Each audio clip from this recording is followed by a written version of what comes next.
to give me a few minutes just to talk to all of you in our NASA family about emergency preparedness.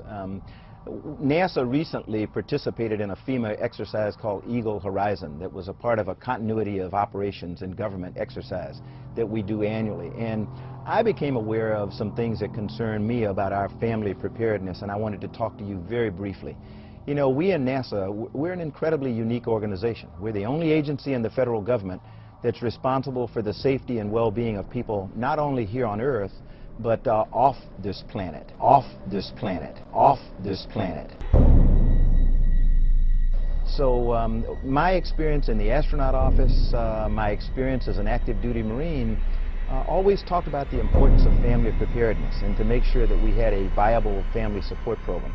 And I have concerns that ours right now is not as good as it ought to be. So what I'm asking all of you in the NASA family, whether you're out on the West Coast, here on the East Coast, along the Gulf Coast, up on the Great Lakes, think about the natural disasters that could occur in your area.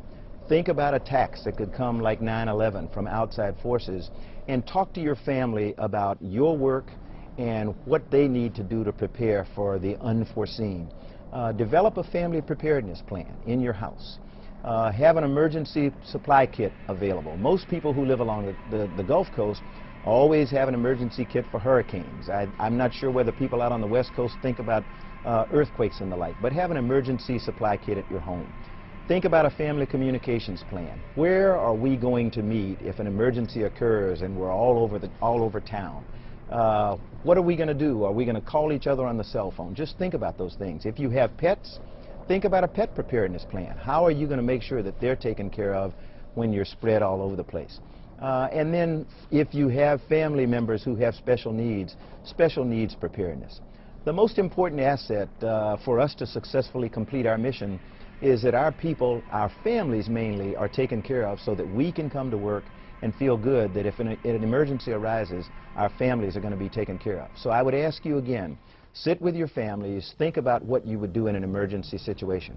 I hope that you'll embrace and support the Family Preparedness Program as we all get better prepared to deal with these emergencies. Know your stuff.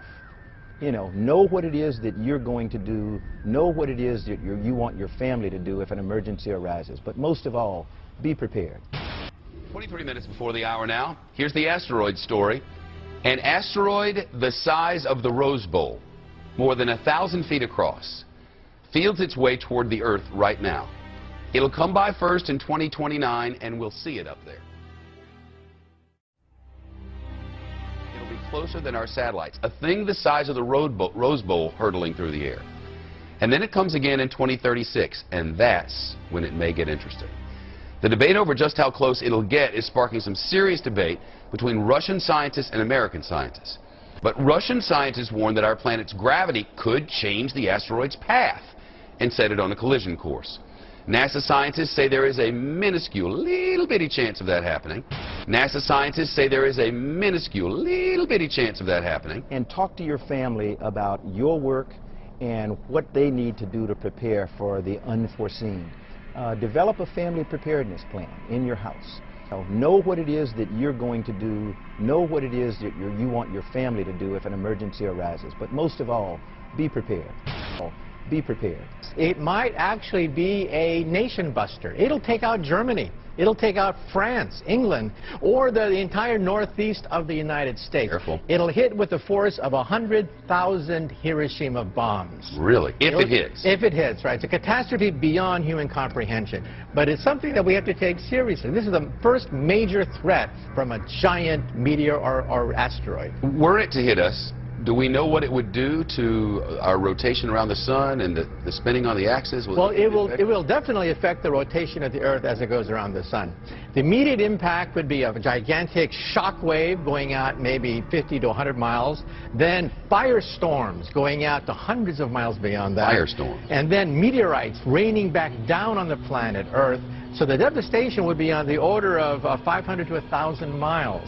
Think of a bullseye containing half the United States.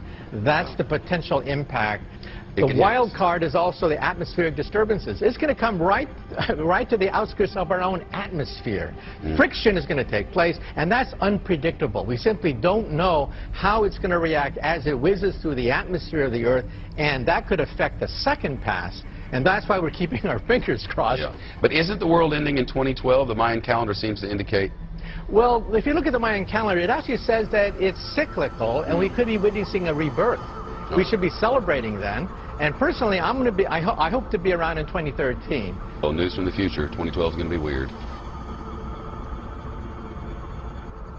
Something's going on at NASA. It's a weird story. The NASA administrator, Charles Bolden, talked to personnel last week about preparedness. But to be prepared for what? There are some clues.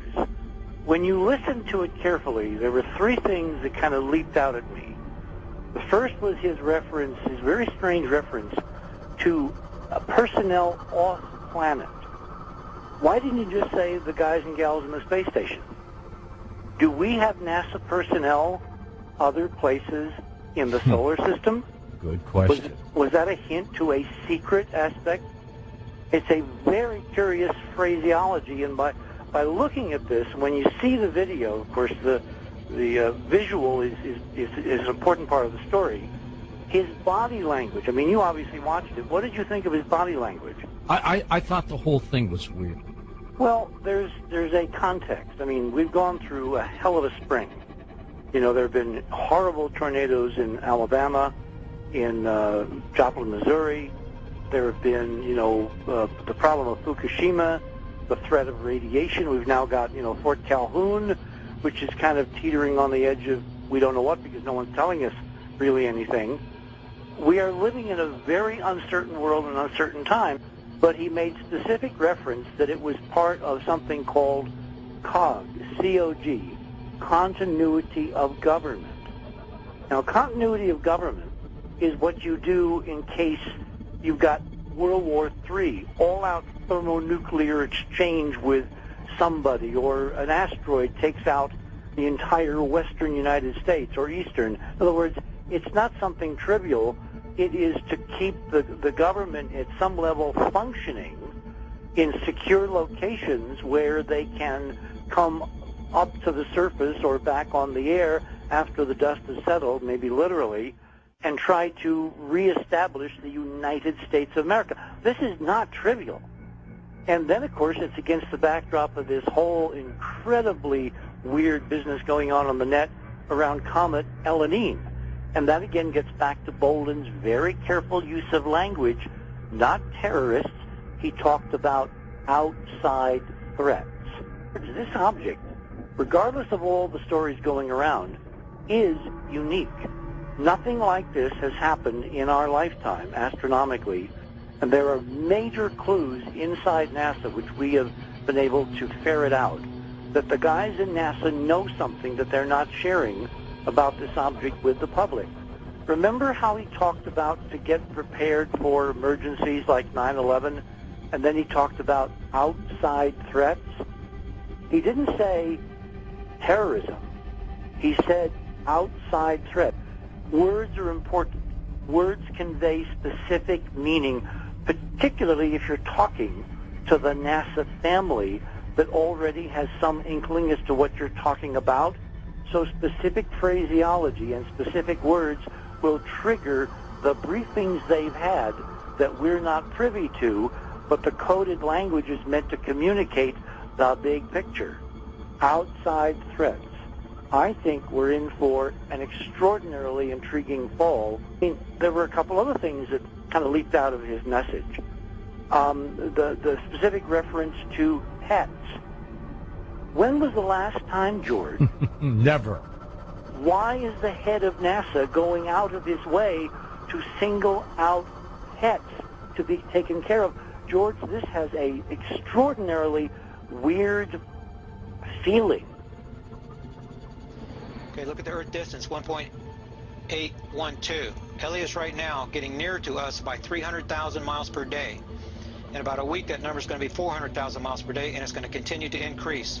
You're going to see more and more volcanoes going off. That's your sign to wake people up. You have 33 volcanoes erupting right now in the Earth, and that number is going to continue to go up as we move along in the timeline. A column of smoke in southern Chile, reaching 6 miles into the sky and 3 miles wide. Ash falling on the surrounding countryside and neighboring Argentina. Scientists say a new vent has opened at the Kilauea volcano in Hawaii, sending lava shooting as high as 65 feet into the air. It happened when part of the crater floor collapsed. And our meteorologist, Jackie Jarris, is here with more on what's happening. This thing has been erupting for a long time, but this is new. Right. This is a new fissure, basically, or a new eruption, a ring of fire that has developed in the area. And you know, we keep calling it a comet, George. I don't think it's a comet. I mean, the numbers I lay out during the conference show me to an odds of millions to one. This thing is under some kind of intelligent direction, and I know how that sounds. Oh, no. I would not make that statement if I couldn't support it with the numbers. And it's also the professionals are saying, oh, it's so dim, no one's even going to see it. Look, if this thing is being directed here by someone for some reason, and we could have a lot of fun discussing potential, scenarios, then as it gets closer to the Earth, August, September, it could erupt into the most spectacular object in the night sky close to the sun inside the orbit of Mercury, because it's going to be closest on September 11th, and just that day alone should raise real eyebrows about the odds of that happening by chance. Tagline FBI CIA alert. Update June 2011. The following information was taken from Cosmos Online. A chilling report prepared for President Medvedev by Minister Sergei Yukov of the Russian Defense Ministry regarding the building of an additional 5,000 underground bomb shelters in Moscow.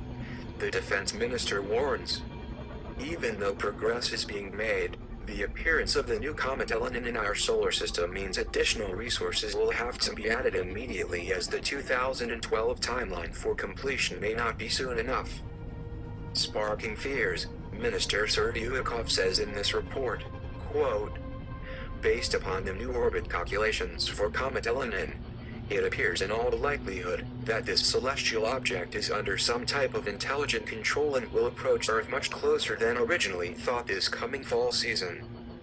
An interesting note about the comet Elenin is that the American Space Agency NASA has stated, quote, because of the possibility that the comet's orbit does slightly deviate, there is no guarantee that the Earth will be missed. Comet Elenin was discovered by scientist Leonid Elenin on December 10, 2010. Comet Elenin was traveling very near the ecliptic plane at more than 4 astronomical units from the Sun and was headed inbound towards Earth. Its original point in orbit, where it's nearest to the Sun, was calculated to occur well inside Earth's orbit at about 0.45 astronomical units or 42 million miles from the Sun. This was to occur on or about the 5th of September 2011, making it visible to the naked eye in the pre-dawn skies in the constellation of Leo. Most ominous in the minister's report is his assertion that the comet Elenin appears to be in direct contact with the mysterious Jupiter-sized planet discovered beyond the orbit of Pluto, which also is headed inbound towards our Sun. End of Cosmos Online information. These reports may spark increased hopes and beliefs in the possibility that the intelligence controlling these monumental events are none other than Almighty God and the foretold kingdom of Christ predicted in the Bible. Millions believe the true names for these upcoming events are the Great Tribulation and Armageddon.